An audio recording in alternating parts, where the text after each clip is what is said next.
All right, now we'll discuss the maneuvers for delivering a baby with shoulder dystocia. The basic definition of shoulder dystocia is when you need additional obstetric maneuvers to deliver the shoulders rather than the simple gentle traction or lateral traction that is usually sufficient to deliver the shoulder in most normal deliveries. So initially when the head comes out and the shoulders don't come out, and you are called to manage the situation, you recognize that shoulder dystocia is an emergency. It's an obstetrical emergency, so you have to call for help and call as many assistants as possible, and of course call the senior obstetrician and gynecologist.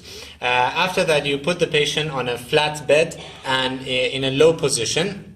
The flat bed will make the lumbosacral area more flat, and this will enlarge the area to facilitate the delivery more, and the low position to facilitate the delivery on your part.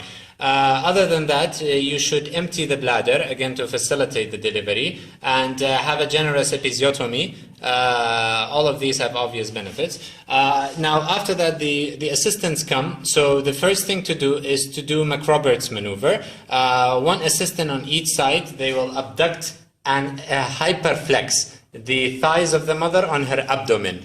This will again further flatten the lower back and will further facilitate the delivery. And with this, while they are doing this, below, what you're doing is to do a lateral traction on the head in order to deliver it. Okay, so this is reported, and this by itself can deliver a very large proportion, about 90% or so, of all the shoulder dystocia. So you don't need the next steps.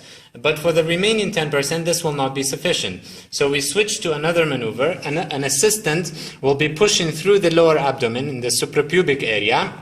So if the baby is like this, of course, you don't see this in normal patients.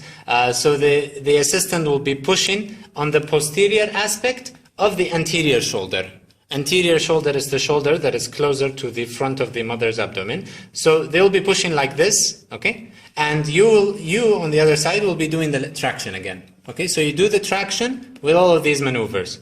Now this pressure can be constant, or it can be in a rocking way. I can either do this constantly and the other one is doing the lateral traction, or I can do it in a rocking maneuver. Okay, that is intermittently, and I'm doing the traction. So we suppose that again this is not useful, so we switch to the next maneuver. And by the way, all of these maneuvers, so the McRoberts alone, the suprapubic pressure, and each of the next ones, each should not take more than 30 seconds. If it reaches 30 seconds and is not useful, we switch to the next one.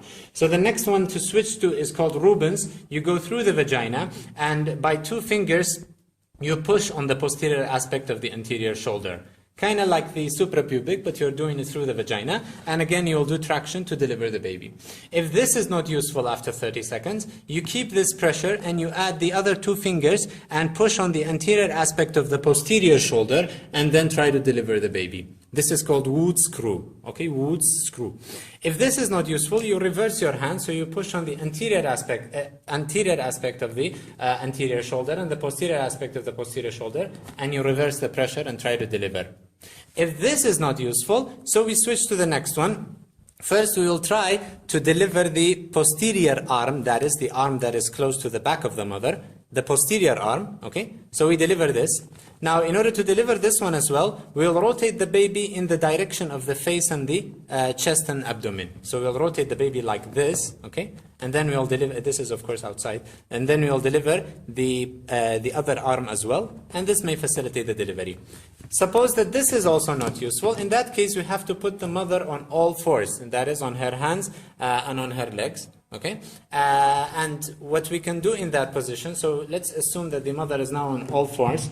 In this case, we can either exert the traction, downward traction on this shoulder. This is the posterior shoulder because it's close to the back of the mother. So you can exert downward traction here and then take it out, or we can exert upward traction on the anterior shoulder and then also take it out.